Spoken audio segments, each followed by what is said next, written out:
বাংলাদেশের জন্য যে আকাঙ্ক্ষা মুক্তিযুদ্ধে এদেশের জনগণ করেছিল, যে আকাঙ্ক্ষায় আবারও জীবন দিয়েছে জুলাই গণ অভ্যুত্থানে, কিন্তু আমরা বারবারই নানান শক্তির বাধায় হোঁচট খেয়ে যাচ্ছি।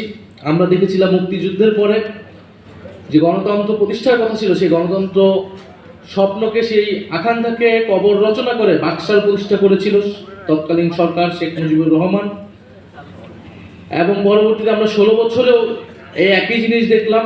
বিএনপি বহুদলীয় গণতন্ত্রের কথা বলে, কিন্তু আমরা এবারে দেখলাম যে 2026 সালে নির্বাচনের মধ্য দিয়ে তারা এসে গণতান্ত্রিক রাষ্ট্র বিনির্মাণের যে স্বপ্ন, যে আকাঙ্ক্ষা, যে প্রতিশ্রুতি, সব কিছুর সাথেই তারা আবার প্রতারণা করছে। এবং আমরা এবার খুবই স্পেসিফিক কয়েকটা সংস্কার নিয়েই কিন্তু অন্তর্বর্তী সরকারের সময় আমরা ঐক্যমত হয়েছিলাম, আলোচনা করেছিলাম। আমরা বলেছিলাম যে একটা উচ্চকক্ষ লাগবে। উচ্চকক্ষ কেন লাগবে? বাংলাদেশের যে সংবিধান, সেই সংবিধানকে চেক দেওয়ার জন্য। কারণ যে কোনো সরকার 2/3 মেজরিটি নিয়ে আসে এবং সংবিধানকে কাটাছাড়া করে নিজের মতো করে তারা সংশোধন করে নেয় প্রতিবার। ফলে এখানে একটা উচ্চকক্ষের মূল দায়িত্বটাই হবে এখানে সংবিধানকে একটা চেক অ্যান্ড ব্যালেন্সের জায়গায় রাখা, যাতে নিম্নকক্ষে 2/3 মেজরিটি থাকলেও উচ্চকক্ষে যাতে একটা ব্যালেন্স থাকে, একটা ভারসাম্য থাকে, এবং সংবিধান পরিবর্তনের ক্ষেত্রে যাতে গণভোটের ব্যবস্থাও থাকে। এবং সে উচ্চকক্ষকে আমরা বলেছি ভোটের অনুপাতে করতে হবে, কারণ আসনের অনুপাতে করলে সে উচ্চকক্ষের আসলে কোনো গুরুত্ব নাই, সেটা কেবলই অলংকারিক হবে।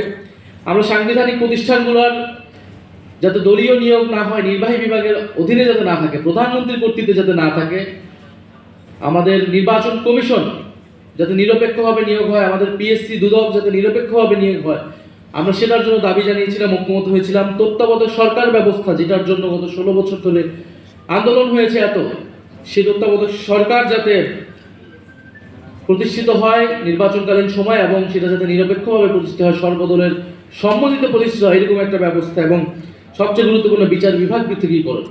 এই কয়েকটি মৌলিক সংস্কারের কথা আমরা বলেছি, যাতে বাংলাদেশের গণতান্ত্রিক, এই কয়টা হলেই যে গণতান্ত্রিক রাষ্ট্র প্রতিষ্ঠা হবে এরকমটা না। গণতান্ত্রিক রাষ্ট্র প্রতিষ্ঠার জন্য আমাদের আরও অনেক কিছু প্রয়োজন, কিন্তু আমরা ধাপে ধাপে আগানোর জন্য এই কয়েকটা সংস্কারে সবচেয়ে বেশি জোর দিয়েছিলাম অন্তর্বর্তী সরকার, যার ভিত্তিতে জুলাই সনদ, যার ভিত্তিতে জুলাই নির্বাচনের সময় গণভোট। এবং আমরা এগুলো বলেছিলাম যে এই সংস্কারগুলো করতে হবে সাংবিধানিক সংস্কার পরিষদের মাধ্যমে। সংশোধনের মাধ্যমে বিএনপি যত সংস্কারই আনুক না কেন, যত পরিবর্তন আনুক না কেন, সেটা টেকসই হবে না, সেটা পরিবর্তনশীল হয়ে যাবে। আজকে তারা ক্ষমতায় আছে, কিন্তু চিরকাল কোনো দল ক্ষমতায় থাকে না। এবং আমি এটা পার্লামেন্টে বলেছি, জিয়াউর রহমান সে ঐতিহাসিক ভুল করেছিল। বিএনপি তার মূলনীতিও যদি পরিবর্তন করতে চায়, সেটাও যদি সে সাংবিধানিক সংস্কার পরিষদ ছাড়া করে, সেই সংশোধনী কিন্তু যে কেউ এসে বাতিল করতে পারবে, আদালত যে কোনো সময় এটাকে বাতিল করে দিতে পারবে।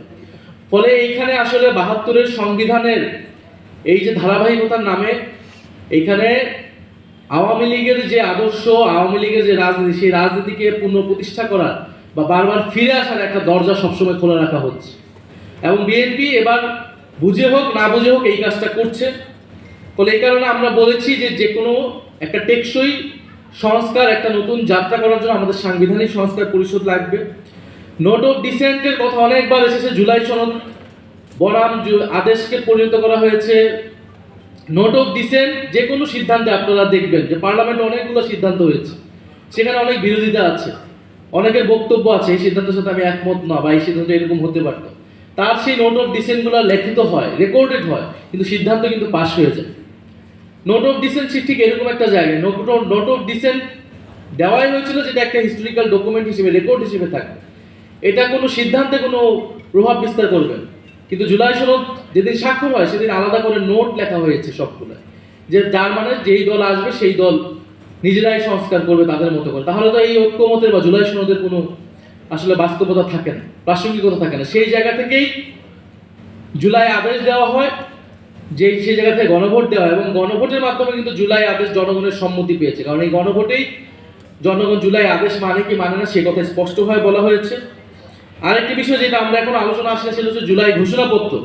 সেই জুলাই ঘোষণাপত্র কিন্তু সংবিধান তফসিলে যুক্ত হওয়ার কথা, কমিটমেন্ট দেওয়া আছে।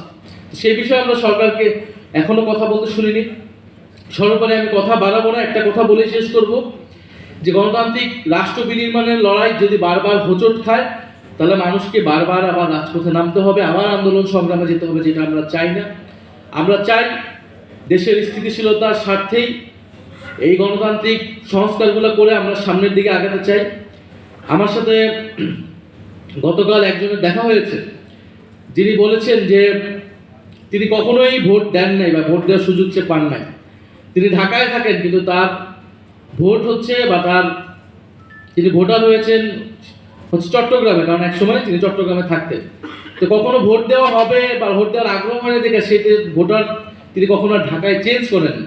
কিন্তু এবার তিনি ভোটের দিন রাতের বেলা চট্টগ্রামে নিজে ড্রাইভ করে গিয়ে ভোট দিয়েছেন শুধু গণভোটের জন্য, হ্যাঁ ভোট দেওয়ার জন্য তিনি এত দূর গিয়েছেন। তো উনি বলেছেন যদি আমি এত দূর যেতে পারি, যে মানুষ আমি জীবনে কোনো ভোট দিই নাই, ভোট দেওয়ার আগ্রহ নেই, এবার আমি গণভোটে হ্যাঁ ভোট দিয়েছি, আমি যদি চট্টগ্রামে যেতে পারি আপনারা ডাকলে আমরা সংসদে যেয়ে উপস্থিত হতে পারবো। ফলে এত লাখ লাখ মানুষ যারা সংস্কারের পক্ষে গণভোটে হ্যাঁ পক্ষে ভোট দিয়েছে, তারা তাদের এই ভোটের প্রতিফলন না দেখলে তারা বসে থাকবে চুপচাপ, তারা এটা মেনে নেবে, এটা ভাবার কোনো কারণ নাই। ফলে সঠিক সময় দিনের অপেক্ষায় আছে জনগণ। সেই দিনের আগেই যদি সরকার বুঝতে পারে, প্রথম অধিবেশনকে সরকার ব্যর্থ করেছে, যে অধিবেশনে আমাদের আলোচনা করার কথা ছিল কিভাবে আমরা এগুলো বাস্তবায়ন করবো, অধ্যাদেশ বাস্তবায়ন করব, সেগুলোকে সবকিছুকে বাদ দিয়ে সরকার তার মতো করে সংসদকে পরিচালিত করেছে। এটা যদি অব্যাহত থাকে তাহলে রাজপথ জনগণের আন্দোলনই কিন্তু একমাত্র আমাদের রাস্তা হয়ে দাঁড়াবে।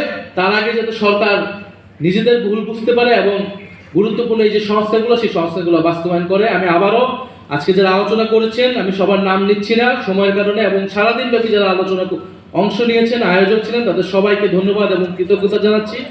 আমরা এই আলোচনাগুলো করছি এবং খুবই শীঘ্রই এই আলোচনাগুলো কিন্তু রাজপথে প্রতিধ্বনিত হবে। সবাইকে ধন্যবাদ। আসসালামু আলাইকুম।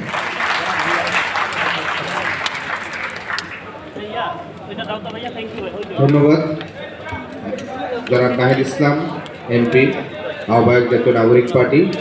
একই সাথে আজকে আমাদের জাতীয় কনভেনশনের সারাদিন ব্যাপী যারা অতিথি হিসেবে সংবাদ মাধ্যমের কর্মী এবং বিভিন্ন সংগঠনের নেতৃবৃন্দ যারা উপস্থিত হয়েছে, সবাইকে আন্তরিক ধন্যবাদ জানাই এবং আপনাদেরকে আন্তরিক ধন্যবাদ। নিচে নামাজের জায়গা আছে, আপনারা যারা নামাজ পড়বেন নামাজ যেতে পারেন।